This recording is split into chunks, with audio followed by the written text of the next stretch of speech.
Pinaparecord ko lang po, pinire-report ko lang po yung naging Facebook post ng Luminous by Trixie Cruz Angeles and Ahmed Paglinawan regarding dun sa threats na nailagay nila.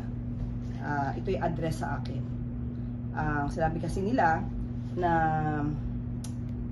kapag nilaglag ka ng humans mo, appendix at coccyx mo lang ang walang latay, resulta ng mga pinagagawa mo. So I really have to report this matter because if something happens to me, at least may nakareport po yung mga taong nagpapalutang ng ganitong klase mga grave threats.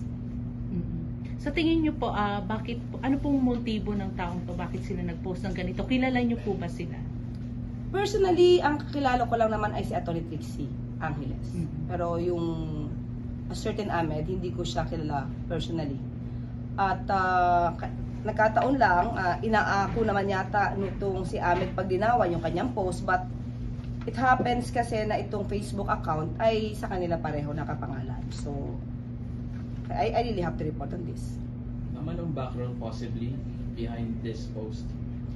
When I made this chucky remark, and then ito, sila yung nag-threaten sa akin. Okay? Okay? Moving forward, ano pong mangyayari sa NBI after this po? Sa ngayon po kasi ang bala ko lang ay i-report. Kung magsasampa man lang ako ng kaso, pag-iisipan ko muna. Ba't kailangan ko lang kasing i-report ito para at least nga, kung may mangyari man sa akin, may mga tao silang pwede maimbestigahan. How do you feel now, ma'am, after seeing yung post po? At the time, of course, natakot ka. Kasi hindi ko naman sanay sa death threats. Pero kasi sabihin na appendix mo lang ang walang latay, iba ang ibig sabihin nun. Meron itong pagbabanta sa iyong buhay. So yun yung naramdaman ko. At up to now, yun pa rin yung nararamdaman ko, kaya kailangan ko na mag-report.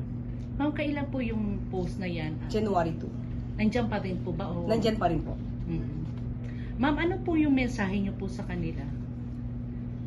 Sa atin lang naman, kung sinasabi nila may freedom of expression sila. Lahat naman tayo dito ay dapat na ma-exercise ang ating freedom of expression. At hindi kinakailangan na kung ikaw man ay nag-o-oppose sa sinabi ng isang tao, ikaw ay magbabanta na sa buhay niya. Hindi po nadadaan ang anumang diskurso sa pagbabanta sa buhay.